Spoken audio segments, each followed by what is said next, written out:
এটা অপরাধ করছে, এটা আমি জঘন্য অপরাধী। চাঁদপুরের মসজিদের ইমামের কথা পছন্দ না হওয়ায় ইমামকে চাপাতি দিয়ে কুপিয়ে জখম। ঘটনার স্বীকারোক্তি দিল অপরাধী নিজেই। রোজার আগের দিন উনি বলছে মিলাদ কোরআন শরীফে নাই। আমি কোরআন শরীফ পড়তে যাই, মিলাদ কোরআন শরীফে পাই 21 পারার সূরা আহজাবের 55 নম্বর আয়াত, বিসমিল্লাহির রহমানির রহিম, ইন্নাল্লাহা ওয়া মালাইকাতাহু ইউসাল্লুনা আলান নাবিয়্যি। মসজিদের ভিতর থেকে ইয়া আইয়ুহাল্লাযীনা আমানু সাল্লু আলাইহি ওয়া সাল্লিমু তাসলিমা।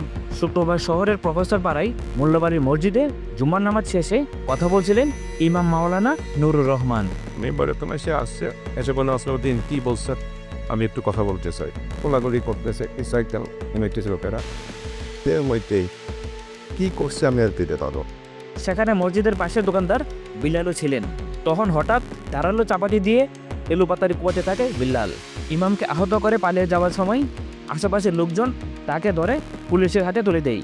উনি এক মসজিদের ফকির, সেখানে জুমা পড়ার অনেক জালেম দুর্বৃত্ত ওনাকে এসে নামাজের পরে অতর্কিতভাবে এমনভাবে হামলা করেছে, এই হামলার ঢঙ্গে বোঝা যায় ওনাকে দুনিয়া থেকে বিদায় করে দেওয়াই তার মনে হয় ইচ্ছা ছিল।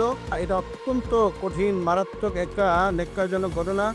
আমরা এই ইমাম পরিষদ, চাঁদপুর জেলা ইমাম পরিষদের পক্ষ থেকে এর তীব্র নিন্দা এবং প্রতিবাদ জানাচ্ছি। আমরা আমাদের প্রশাসনের কাছে, আমাদের জেলা প্রশাসক মহোদয়, পুলিশ সুপার মহোদয়, ওনাদের কাছে আমরা জোর আবদার জানাবো, এই জালেমকে, এই সন্ত্রাসীকে আপনারা এই সন্ত্রাসীকে আইনের আওতায় আনুন, দৃষ্টান্তমূলক শাস্তির ব্যবস্থা করুন। অভিযুক্ত বিল্লালের দাবি, মহানবীকে অপমান করাই এমন কাজ করেছেন তিনি। এটা আমি অন্যায় করছি, অপরাধ হাতে তুলে নিছে। এটা তুমি করছো না, এটা কি এটা কইছে বলো ভাই? না, এটা অপরাধ করছে, এটা আমি জঘন্য অপরাধী। এ ঘটনায় অতর্কিত হামলা ও হত্যা চেষ্টার অভিযোগে মামলা দায়ের করেছেন আহত ইমামের বড় ছেলে আফতান থাকি।